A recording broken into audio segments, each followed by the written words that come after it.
Do I have a motion to accept the agenda as presented? Rick moves that. Kathy seconds. All those in favor? Carried. Is there any declaration of pecuniary interest? None noted. So we have the minutes of the previous board meeting on February 12th, and we have a board meeting on February 26th. So we have minutes in our package here. Do I have a motion to accept the February 12th minutes as presented? Rick moves those. Kathy seconds them. Any questions on the minutes? All those in favor? Carried. Do I have a motion to accept the February 26th meeting minutes as presented?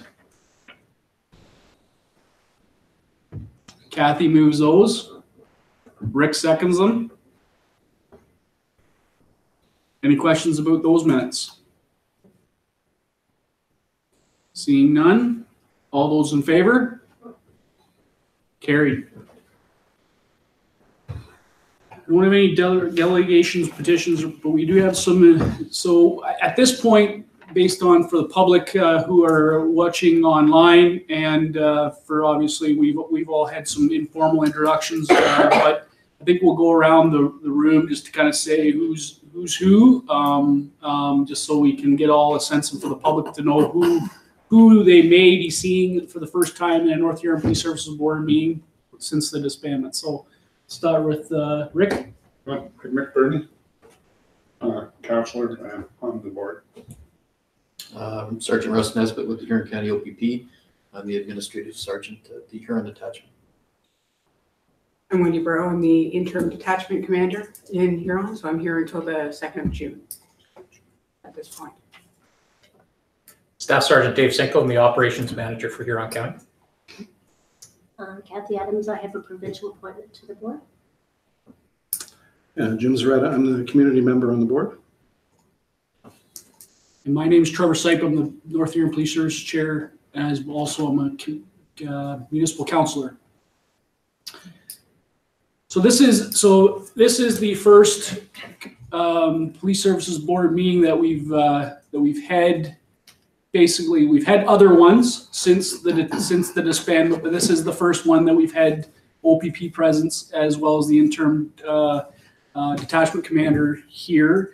One, ultimately, because at the end of the day, we were dealing with a bunch of stuff that really, at the end of the day, didn't have anything to do with the OPP. It was really had to deal with the transition of the rest of the stuff with regards to the terminations and all that employment stuff that we didn't feel it was appropriate or even required to have the OPP here at the point in time. But in the meantime, we've had the board has had some training with Dwayne Sprague, our ministry liaison, with regards to the difference between a Section 10 and a Section 31 board, and what this transition is going to mean for the North Huron Police Services Board, because it's what we were used to 6 weeks ago is a little different than what we're going to be dealing with over the next number of years going forward. So part of it was, we've in our package here tonight, we've got the OPP agreement that the municipality signed for the transition from the Wayne Police Service to the OPP.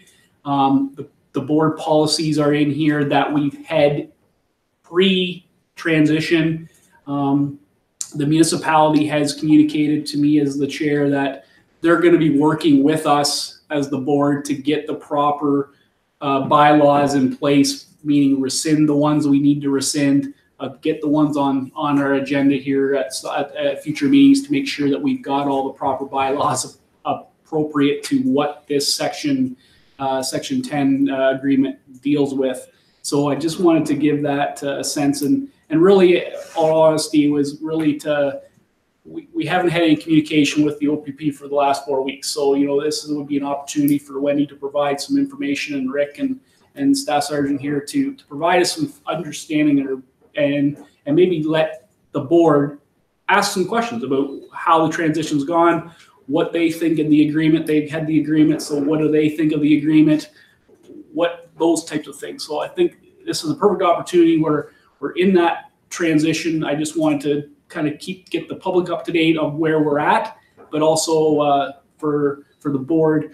Most of this is new to the board here, because none of the board here was on the board except for me during the transition. The transition was all other board members. So the board here today is seeing sometimes may see this agreement for the first time, in essence, if that is the case. So I did want to make sure that we had that opportunity for them to see it prior to tonight, as well as have the ability to ask questions if they had questions about the agreement to the OPP and that kind of stuff.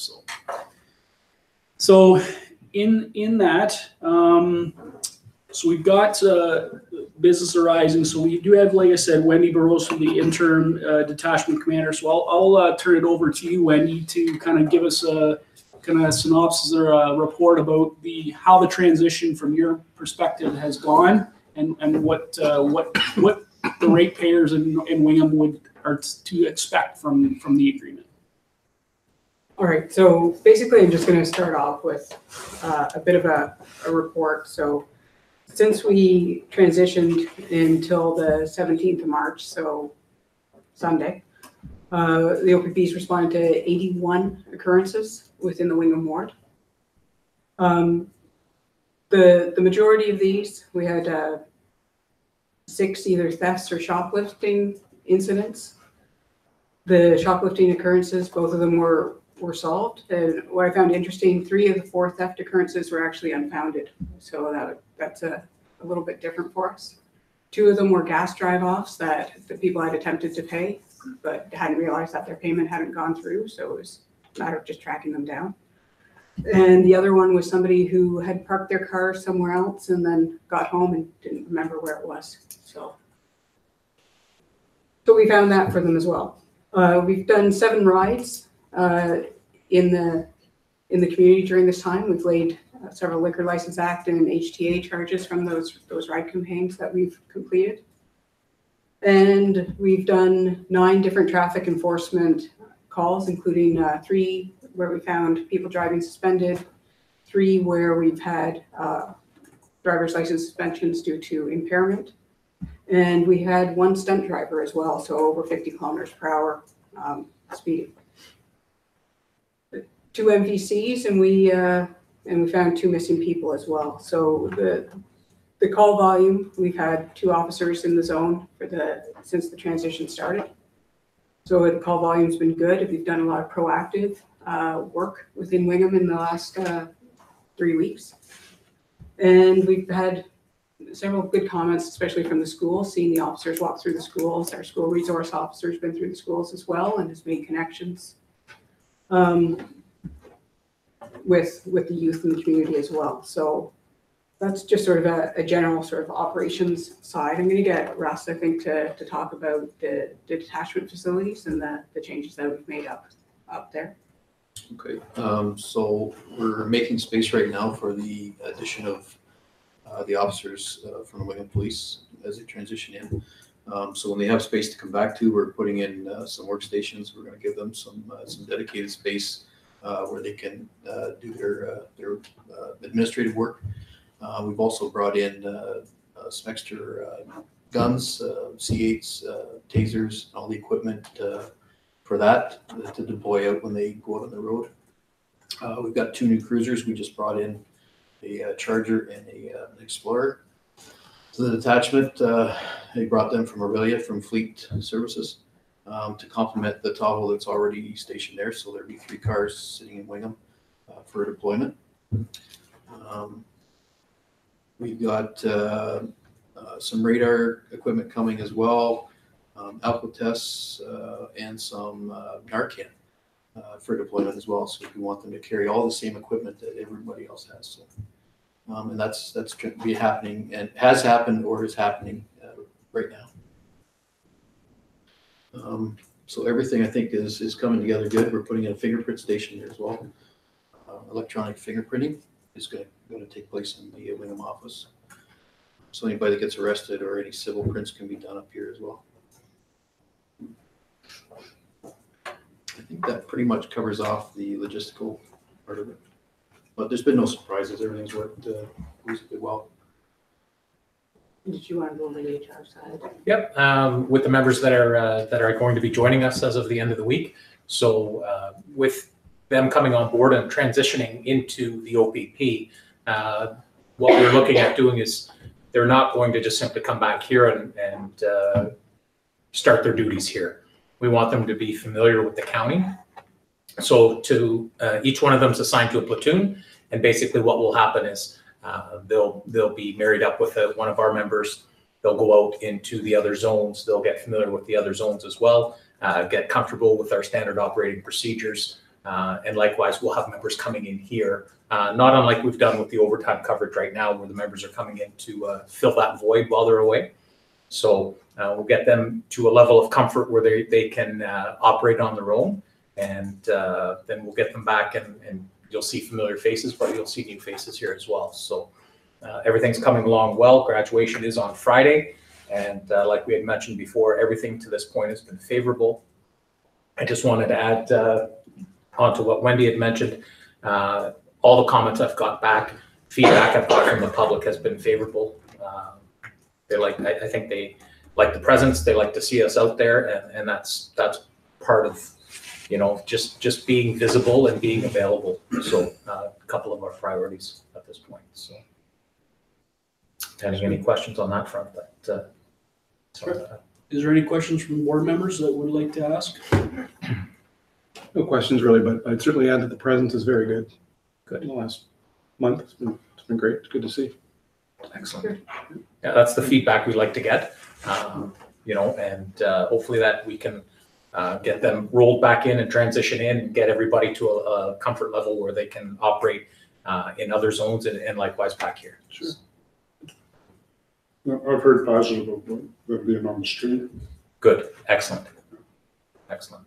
Yeah, the question has always been, the minute this transition it's always been, is this a temporary, is it, as soon as the transition comes, are we gonna see all this police presence in OPP?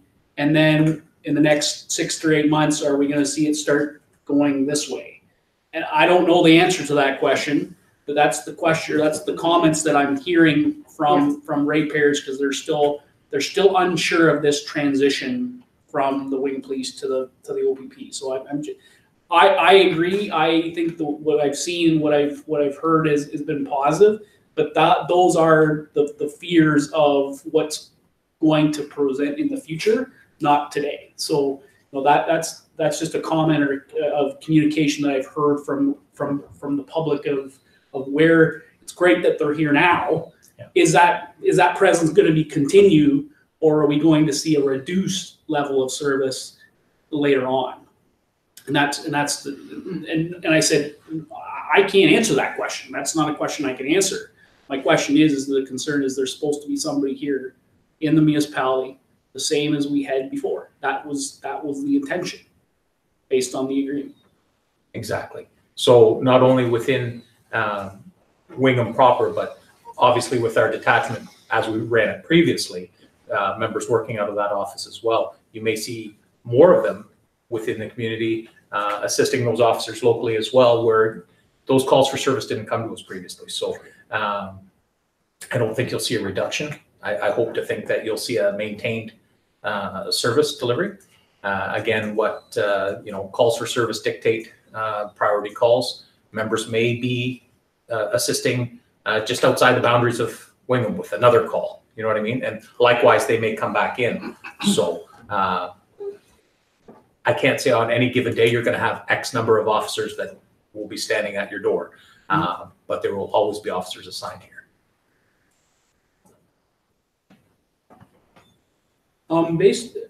just a comment, that's that calls for service seems lower. I don't know why, but it seems lower than in history. Like history meaning the last 3 or 4 months. We've been running in an area anywhere between 90 to 100 calls.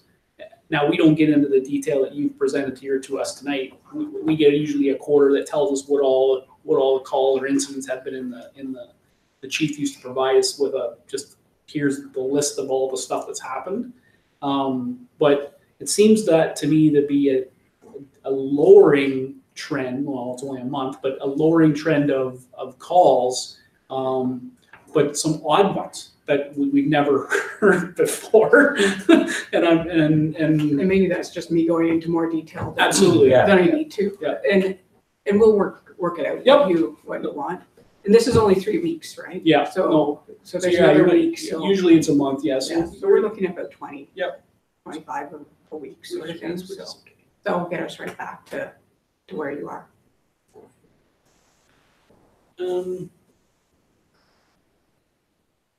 The one question I did get, and this was based on the transition. This is a dealing with in our budget because because of this 2-month thing in the transition, we're still dealing with a budget, which normally a Section 10 would not have to deal with at all. The question that has been raised to me is any information that we need as it relates to grants, with regards to the grants that we used to get from that the chief used to preside and do the information for to submit to the government in order to get those. Is the director of finance supposed to communicate directly with Wendy? We're just not sure on how the logistics of that work because we're still, according to the government, we're still available to get those grants because of the transition, because we had police officers at some point within the year. We don't know if it's going to continue, but we're just not sure on who that information comes from now in order to get it to the proper resource in order to be applicable, is a question that I got raised to me last night actually. So could anyone kind of raise where we're supposed to go or who's that communication supposed to be dealt with through? So usually it's the community or the PSB that will put together the grant application, but Okay. we will be the ones that sign off on it as well to give you the additional information that you need. Okay. So yes, just communicate with me and Okay. we'll figure it out. Yeah, okay. I'll have the director of finance communicate directly with you, Wendy, about what information she needs to get the process. Because she just said to me, well, the chief used to provide this stuff and we used to get it. And I'm like, yeah, so did I.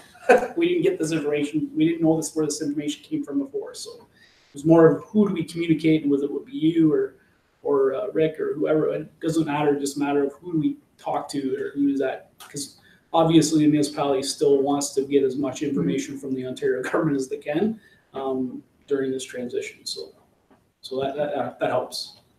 Are there any other questions or comments for the OPP as the information that was presented? So from an HR perspective, so they're going to be platooned in other areas of Huron County, the officers that are from the Wayne Police Service.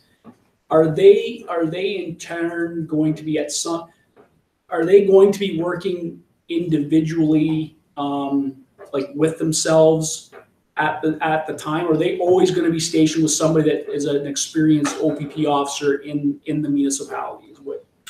No, that will just be a familiarization period. Okay. Obviously, so we do have members that work on their own. Yep. And they will as well, likewise. So with experienced officers, it's not a long transition period. It's quite different from a new recruit. Yep. Where a new recruit has a period of time that we say they ride with their coach officer on day shifts for a certain length of time, extend that period of time for night shifts, and before they can be out on their own.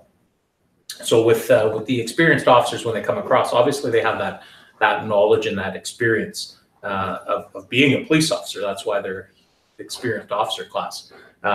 So they'll be with an officer, not necessarily to familiarize them with anything other than our operating procedures, because they're going to be different. It's going to be a learning curve for them. They could be at the academy in Aurelia for 4 weeks or 4 months until they get the hands-on experience of how to apply those operating policy and procedures. It's a little bit different. So for them, a lot of guys haven't been back to school in a long time. So if you want to look at it that way, it's the hands-on portion of that training. And I can't say that there would be any set time they would be together till they're comfortable. And like, I don't want to put somebody that has no knowledge of another zone and have them assigned to that zone when it's not fair to them. Is the simple answer. But at the end of the day, I guess the question I have is are they're going to be right now getting familiar with Huron County and the zones? Or is the expectation at some point that those officers that left here, would they then be stationed only to this zone, or are they going to be in the rotation the same as everybody else? No. So we'll have those officers reporting to, like, their positions are in Wingham, are here. So ultimately, the majority, and I can't speak for all of them, but would be up here working here. So like I said before, you'll see familiar faces, but you'll also see new faces here as well. So they're entitled to their vacation time. They're in, you know what I mean? So, so where you would see, say the floater member out of the Wingham Police Service covering vacation, you may see another member off the platoon assigned up here to cover. So that's where you're going to see a mix as well. Yeah, I don't think that's we understand that. I think that this is a conversation that the ratepayers have always had to communicate, that thought they're going to be coming back. They're familiar to know who they are. Exactly. And therefore they know the people in the town of Wingham. Exactly. So the concern was if they're now the OPP and they're just going to be stationed in Huron County and they're going to be part of the rotation, are we going to see them once every 7 months, or are we going to see them every? So that's been some communication that I've received from some people, because they know those police officers as individuals as well. Absolutely. And they get a sense of security because they know where the AK bad spots are, and they seem to deal with it on their own way. So I just want to make sure that what my understanding was and what you've communicated is exactly the same, and I believe it is. It's just getting them familiar with that. Absolutely. That policy. And likewise, they know the area, they know the people. We'd be amiss if we put them somewhere else on a permanent basis. That's not the goal. It's to get them to a comfort level where if we need them to respond to a call in another location, they know where they're going. They get familiar with some of the individuals that we deal with in other locations, and that the platoon gets to know them as well. So these are people that you're going to be working with all the way into South Huron, right? Some other members of your platoon. So familiarization, not only with the area, but with the rest of your platoon as well. I think the familiarization is going to work both ways as well, right? Absolutely. Because our officers are also going to learn from the Wingham officers where trouble issued or trouble areas are. They're going to learn about the community as well. So it's going to work both ways with the familiarization. So. Well, it gets also in my comment is it gets the residents familiar with somebody else, because they have to understand they're not going to see the same 5 people or 6 people all the time. So they're going to have to get used to seeing other people that are supposed to be protecting us. In all honesty, in all essence, it's not that if they call and they're looking for assistance, they need to understand that it may not be the same face, but the level of service is going to be there. Yeah. So. Okay. Okay. If there's nothing else, questions, we'll continue with there is some stuff about the police report and the procedural bylaws and stuff later. So we'll just get through the formalities here of some of the things that we're still dealing with. So we'll move on to 8.1. Actually, I'll take a motion first to receive the interim detachment commander's verbal report as presented. Jim moves that. Rick seconds that. All those in favor? Carried. We'll move on to the bills and accounts. So we still have some bills and accounts, obviously.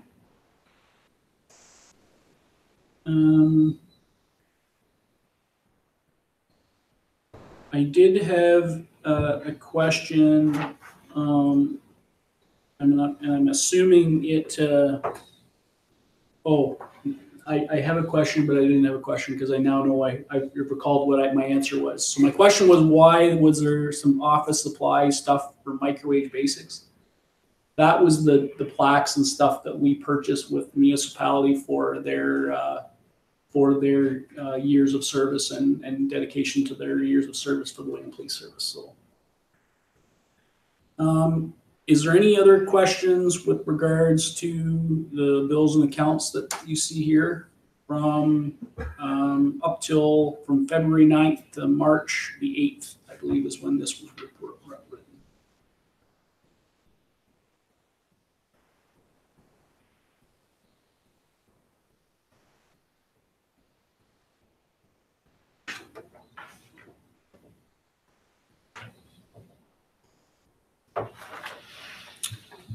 If there's no questions, I would take a motion that the board authorizes and approves the payments of the bills and accounts in the total of $9,642.71 for the period of February 9th ending March 8th, as supported by the Secretary Treasurer's list.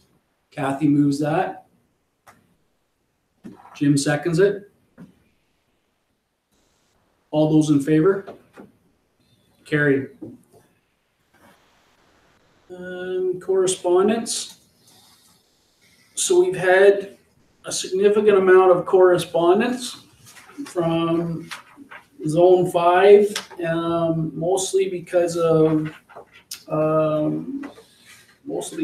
their elections and their elections and financial reports. The next Zone 5 meeting, I believe, was today. Today, yeah. So, not sure if anybody was able to go to that. I was not. So, hopefully we'll be able to get to one of those in the next quarter or so. Is there anything on that? And I did want to mention: have we got a list of? Have we removed all of the people that were on the board before from the zone list? I didn't email them, but I made note of it because Yolanda's still on there and Tim. Yeah, So I'll have to go back and ask them to remove. Okay.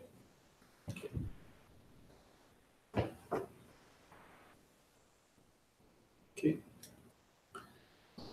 So if there's nothing else in there, I would ask for a motion to have the correspondence ordered, read, and filed. So we have Rick moves that and Kathy seconds it. All those in favor? Carried. So moving to the police, moving to new business. So what I had done was, based on our discussion with Dwayne Sprague on our training day, I had the secretary just present the Police Services Act to the board, just so that we have a familiarity of what the Police Services Act is. And he had given us some direction about which sections of it are more important than others, obviously just because of the length of it, and obviously that we were changing from a section 31 to a section 10. So I did want to present that to the board if there was any questions as it relates. Some of the conversations about this section was at the training was about how many meetings there is. Generally, it's been a section, what Dwayne has indicated is a section 10, usually it's once a quarter. The concern that we have is that we're still transitioning and we're gonna still have account bills to pay. And we can't have a meeting once a quarter because we'll have issue with dealing with that. So, I don't know how the OPP and other police services boards have done this transition in the past. Like, I don't know whether, maybe like maybe the fact that we have a communication with some of those other boards that have had this transition to figure out what they've done. And I don't know what Wendy, whether we have these meetings with you, like you come to the meeting once a quarter to talk about transition and OPP and stuff to make your life a little simpler from an OPP perspective. And we still have our meetings to deal with the administration of the transition from the police wing and police services to kind of deal with that. I don't know. I'm talking out loud because we're all learning this as we go, and was wondering what the thoughts of the board were, and even the thoughts from the OPP. So amongst our other section 10s, we have some places that meet every month. We have some that meet every other month. We have some that meet once a quarter. So we're really open to whatever the direction is from the board, and we'll have representatives here whenever you need somebody. So, okay. So it really varies even within Huron County, municipality to municipality. So okay. I think the minimum requirement's once a quarter. Yeah, the minimum is 4 times a year. It's 4 times a year now. And again, I don't know what the board's thoughts are on it. I just know when I've been talking with Mandy is that we still have these, and we're still going to have some costs associated with the Wayne Police Service up until December. So we have and the transition. So we have to still pay those bills, and if we had one once a quarter, we can't approve the bills and accounts for once a quarter. So we're still going to have that administration level. So my thinking was we have the meeting, but maybe we only have the detachment commander available once a quarter, because really that what you tell us in 1 month, you're probably going to be telling us the same thing in the next month, from a transition. Now again, we had the police chief provide us a report once a month too, so it really depends on what the board would like to see. Is there any thoughts from the board? I would think it'd be beneficial to have a, monthly meeting during the transition. Okay. And I think to keep communications open at the beginning, I think folks should be involved in that. Okay. Personally, this is my. If there's no objections from the board, we'll just maintain the same meeting procedures that we've had in the past, and we'll actually send out you, Wendy, when when the listing is there, and if we decide to have an emergency meeting for whatever reason, that we'll make sure to advise you and try to advise you well in advance to make sure you're available. Okay, so that really so was there any questions from the message about the Police Services Act and what the responsibility of the board is going to be from that training and from here? This is the first time we've had a normal meeting since that training, so I thought I would give the opportunity to the board if they had questions that we could get those maybe clarified here. And if we can't answer the question, then we can get some feedback from the necessary people we need to get. But if there is not, we'll move on to the next. One of the things that kind of come up in my mind was we maybe have some things that aren't in place as far as, we talked about like the snow, the parking during the winter bylaw for snow removal. Is that something we're working through by looking at some of the other bylaws from other communities? Is that what it is that those are issues that the municipality is going to have to deal with, because the Wayne Police Service used to do those, they used to ticket them and that type of stuff. Mm.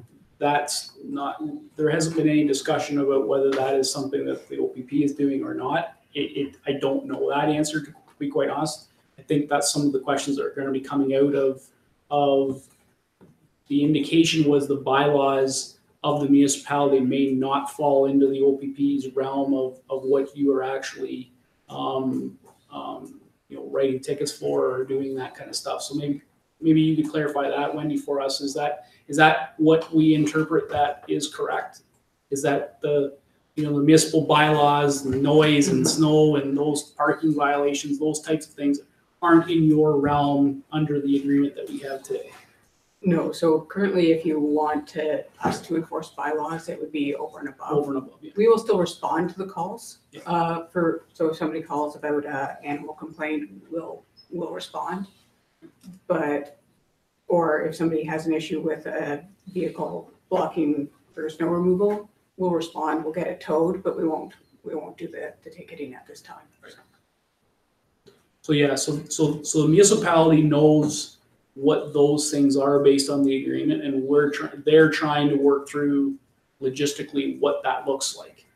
Do they bring it back to the council that says, well, if we have no other option, maybe we need to communicate to the OPP and get that additional cost to it? Mhm. Or is there some internal resource that we have internally that we can do those things? Most of those complaints from a municipality's perspective are complaint driven. The only one that isn't is the snow removal bylaw. That the snowplow operator would see that. That's an issue that you're gonna have. So those are things council would.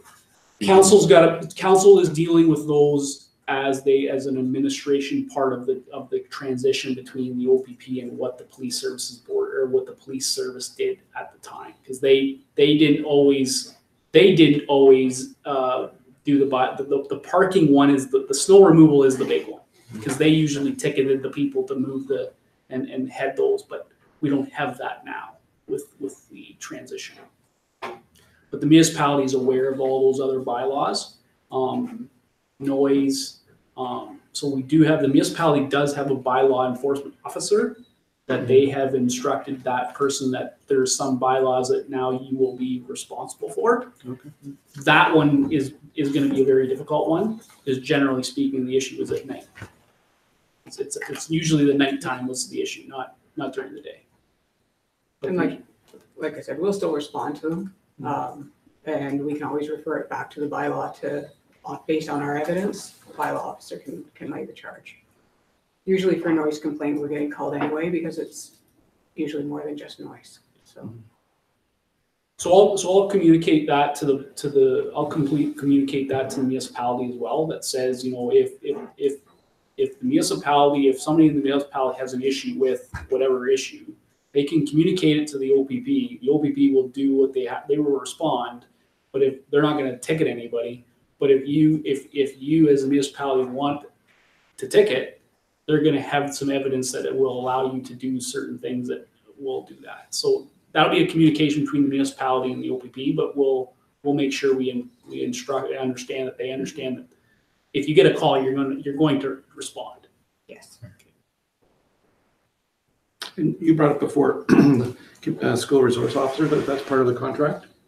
An officer in the So school? we have a school resource officer for Huron County. Okay. So part of what their expanded duties are now are the FE Medill High School. And we also have our community services officer. So he's the one that deals with media, but he also does all the elementary schools as well. So he'll be going into the elementary schools and delivering safety programming. And our high school resource officer does programming in the high schools, but also responds to any of the issues there as well. And that's a shared resource, obviously, within the county, so. Yeah. And that's a resource that we typically had with the Wayne Police Service too. So the Wayne Police Service had a direct link with the high school. Mhm. That they had an officer that would respond to questions or issues that they had to deal with regards to that. So I don't think that service has changed. That level of service is still the same level of service, and probably, if anything, it's more enhanced, is my guess. Just from how, obviously, if they're on a call or away from a call, they're not going to have the same availability as these other officers that have dedicated time for that.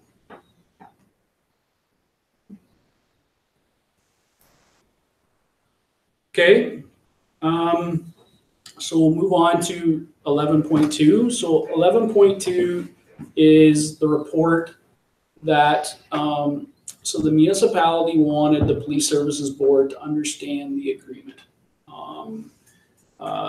Obviously, I made it clear that the board needs to understand the agreement, because in all honesty, we are responsible to ensure the detachment commander does what the agreement indicates. So we need to be familiarized with what is in the agreement, how it's established, what isn't in the agreement, that type of stuff.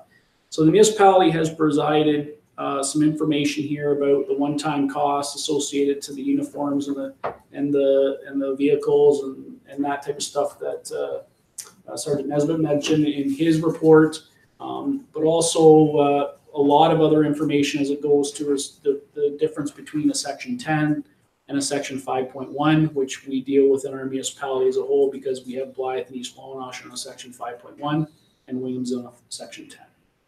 So this is it's a fairly lengthy report. It's a lengthy transition agreement, but the hearing detachment, annual report, and all that is here.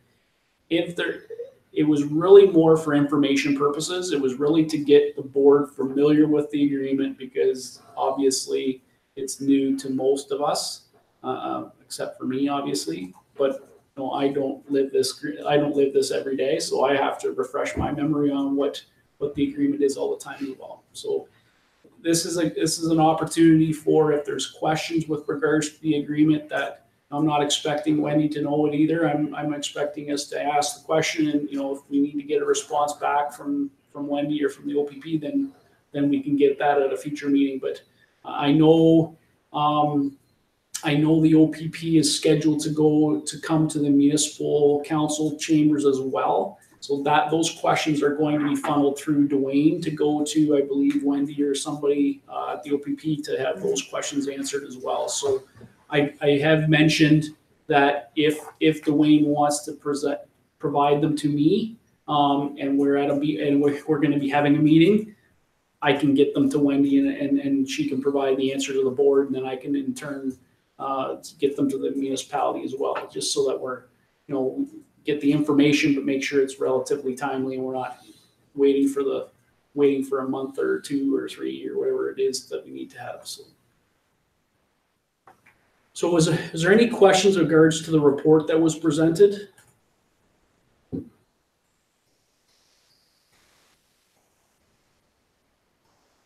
Rick, do you have any questions?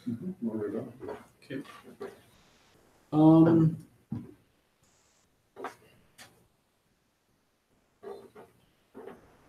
The one question I will say that is probably going to come up is in the agreement, why would the municipality have to purchase uniforms, equipment, and vehicles for the OPP for a place where in the agreement? So in the agreement, there's the one-time operational costs that had to be purchased. The question that was asked by a municipal councilor last night was, why would the municipality have to pay for that? When I buy a service, generally you have vehicles. You need vehicles and uniforms and some stuff that you have to supply your employees. Generally, the person who's buying the service doesn't normally have to buy those things. That's the question, or that's the comment he made. And I'm saying, and my comment was to him was, well, we asked the OPP, not that the OPP came to us. We asked the OPP for the service. So in essence, when you ask somebody for the service, they don't have those things now.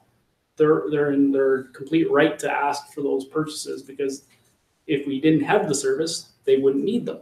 So I'm just giving you fair warning that might be a question that comes up, because there's been lots of discussion about the agreement and some of the one-time costs associated to the agreement. Understandably, fact that they didn't sign the agreement, they weren't involved in the agreement, the previous council was. So there's been lots of conversations about why we would sign an agreement that has these types of things in it. But I'm just giving you a sense of what some of the questions have been at the municipal level. All right, and thank you for the heads up. And I think our municipal policing bureau people are the ones that will be answering those. So. Yeah, and that's fine. Yeah. I think it's just a matter of, those are the types of questions. I tried to center it off as saying, the OPP didn't come to North Huron looking to expand their force in North Huron. We asked them to provide us a quote of service, and when you do that, they're gonna put some costs that they would never normally not have if they had to buy that service. So that's, and again, I mentioned to him, it's one time. We're only buying one gun, we're only buying one uniform, we're only buying one car. It's not, or two, whatever the case may be. Those are the things that we're buying. Once those things run out, we're not on the hook for anything else. And I'm sure for the Wyndham Police Service, the municipality did provide the car and the uniform. Absolutely, Ongoing basis, right? Absolutely. So this is a one-time startup cost. and absolutely, We'll Yep. cover it from here. absolutely. Yeah. So I just wanted to give those were some comments or questions last night about the agreement. So I thought, and I suspect that those will be other comments that were brought up when the OPP comes to the municipal chamber. So I just thought it would be fair warning to provide you with some open that says that those are questions that are probably going to happen. Thank you.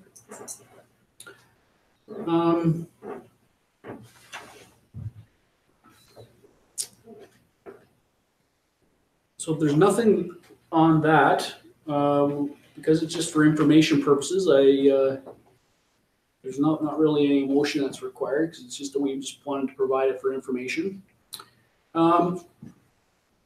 So 11.3 is the procedural bylaw for the North Huron Police Services Board, but it also has we've got the bylaw that Dwayne has presented to us as it relates to South Huron's bylaw with regards to calling of meetings and that type of stuff. The intention was to ensure that whatever policies we have in place, should they be in place, and if they need to be updated, which we've communicated that the municipality is going to help us with adjusting our procedural bylaw and our policies to ensure that we're on what we should be on and documenting what we should be documenting, as well as rescind the policies and the bylaws that we shouldn't have anymore because of the section 10. So one of them is, this was a part of the training as well, as Dwayne had mentioned that we as the board had a bunch of policies directing the chair or directing the chief to do a certain thing. Well, those policies now are no longer. Those policies are already been developed by the OPP. We just know that they have them. The detachment commander and the Huron OPP deal with their own policies and their own manuals. It's just our responsibility to ensure that the detachment commander follows the agreement to what the letter of how it's written and how it's enforced. Other than that, we're just an advisory governance body, nothing else more than that. So you will probably see in the next meeting or two that these policies will probably be rescinded. I just wanted to give you in a sense that these are the ones that when Dwayne was talking about in our training, that the policies that are going to be that we no longer need. These are the laundry list of them. The crime prevention and the terrorism and a whole bunch of other policies that we had set up for the chief to deal with, and he had his own procedural policies that he dealt with. But this was our policies to the chief to instruct him that he had to have something on paper. So it's more, I just wanted to, from tonight, it was more for information. Again, it seems like a lot of information, but from a board perspective, I thought it was important that we all have the same information and go through from that perspective. Was there any questions with regards to the procedural bylaw and that type of stuff at this point? Most of the procedural bylaw will remain. It's the same as how we conduct a meeting. It's that conducting the meeting is conducting a meeting. It's no different than what you would do. It's just a matter of the certain things that we would need to make sure that we have policy-wise in document, and then probably once or twice we'll review them, and then we probably review them once every 5 years, and that's about it.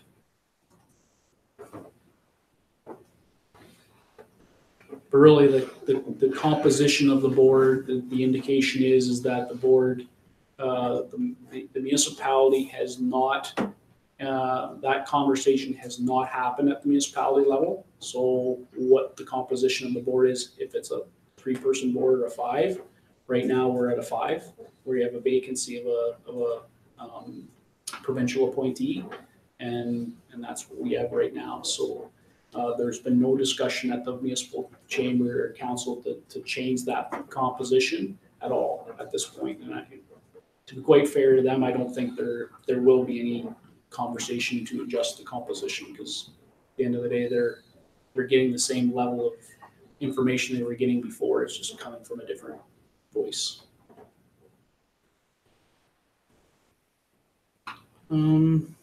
Okay. So if there's no questions on that, I will just say that in future meeting, I'm going to be working with Carrie Ann at the municipality to make sure that we have those policies in place, that we can bring those here at hopefully the next meeting, have those in place that we can rescind and have them here so we can work through that and get what we need to have. But in the meantime, between now and our next meeting, if there's questions with regards to the agreement, feel free to shoot them off to me, and then I can communicate them directly with Wendy, or I can make sure I send them to Dwayne as well, and then we can have them all in one foul swoop, as opposed to some of it going to Wendy, some of it going to the municipal bureau, and just everybody doesn't know where everything's going, and hopefully we get everything solved. So if is there any board member inquiry? Like I've asked for a lot of questions, and there hasn't seemed to be a lot. So and we don't have any public gallery here. We don't have anything. So the next meeting that is scheduled is for April the 16th at 7 o'clock here at the town hall council chambers. So is it will during the transition will these 3, like Sergeant Nesbitt, yourself, and will you all 3 be coming? I just want to make sure that we have our understanding of what is that generally the process, because to be quite honest with you, I wasn't expecting other than yourself. So Usually it'll be 1 or 2 of us. Okay. Just because of the transition, because Russ has been so involved with the facility side of it, and Dave's been very involved with the entire thing, and I'm new here. yes. I wanted to make sure that we had all the perspectives here for your meeting for the first time. So usually it's probably going to be either Dave or myself that will come. Okay. No, that's fine. I just want to make sure that we're all under the same pressure. Who's going to be here, and no surprise. I don't kind of like surprises, but no big deal. Okay, so if there's nothing else, if there's no further business, we're report on the North Huron Police Services Board. The meeting hereby adjourned at 7:52. I'll have a motion for that. Kathy moves it. Jim seconds it. All in favor? Carried.